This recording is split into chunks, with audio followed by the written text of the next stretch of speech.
Government has released some 40 million Ghana cedis to support efforts by the private sector in bridging the housing deficit in the country. The funds, which have been made available to some selected banks in the country, is expected to augment funding provided by private estate developer. Deputy Minister of Finance Charles Edubuahin disclosed it at the opening of the Ghana Affordable Housing Finance Forum in Accra on Monday, 2nd December. The core of this is the cost of borrowing to purchase your dream house.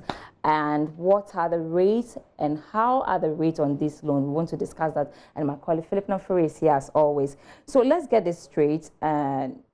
This amount is not going to estate developers, but for banks so that they can lend to individuals. Yeah. So what we're learning is that some banks have been selected.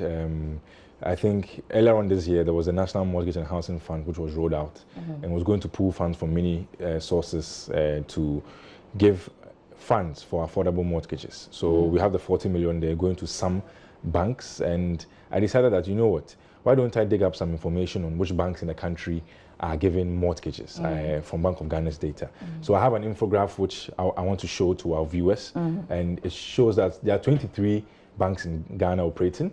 From their data, that's Bank of Ghana's data, 8 banks had data on rates as a mortgage rate. And you see EcoBank, Fidelity, First Atlantic Bank, Omni Basic, Prudential Bank, Republic Bank, Stanbic Bank, and UBA. Then we also had 15 banks that didn't have data on rates. And I was thinking maybe perhaps either they didn't submit data to Bank of Ghana or they don't provide these loans at all. So that's the next infograph I want to show our listeners, the rate on it, how much exactly these banks are charging. Then you can see in there, the top EcoBank will charge you 22.9%. And this is data from Bank of Ghana. So it's from Bank of Ghana's annual percentage rates as at September 30th, 2019. You see Fidelity Bank in there, 30.5%. First Atlantic Bank, 21.5 to 25%. And at the bottom, you see United Bank for Africa, 18.7 to 21.7. Basically, rates are still high for mortgages. Yeah, I was going to ask you that, looking at what you've seen so far, the rates, what do you make of the rates? Still high? Yes, still high, Sandra. And how do we deal with this issue? Because we are getting these funds, and what exactly will this do to the banks? And will this, are they expecting that this money is going to help rates to come down? Okay, so this is a good step, this 40 million, but it's not the end of the road. Mortgage financing is long term. So you have to look for long-term money to lend to people who want to borrow, you and I. Most of the deposit profiles in this country are short-term. So if we take short-term deposits to give to long-term, there will be a mismatch and we'll have challenges in the banking sector. So how then do we find long-term funds? You know, remember before Ghana Home Loans merged with First National Bank, and before they became GHL Bank even, they were doing very, very well when it came to mortgage lending. Anytime you talk about a mortgage, Ghana Home Loans comes to mind. So getting long-term funds is one key priority area. Most of these institutions go for it from beyond the shores of Ghana.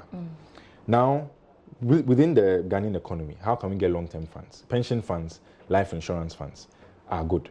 But we need to develop a structure where we can link the banks, the pension funds, and the life insurance funds to ensure that there's some cohesion in there. Why are we not doing that, Philip? I think over time, we focus more on the development of the banks on their own rather than focus on the development of the pension funds and life insurance funds, maybe side by side or even with that first, because they have long-term liabilities. Look at the money we're putting away for our pension contributions.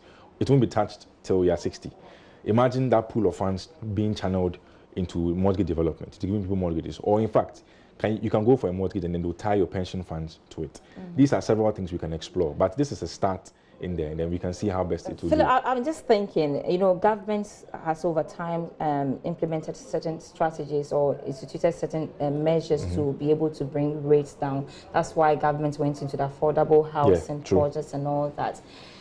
I'm just wondering, between the private sector and what government is doing, which one is likely to turn cheaper?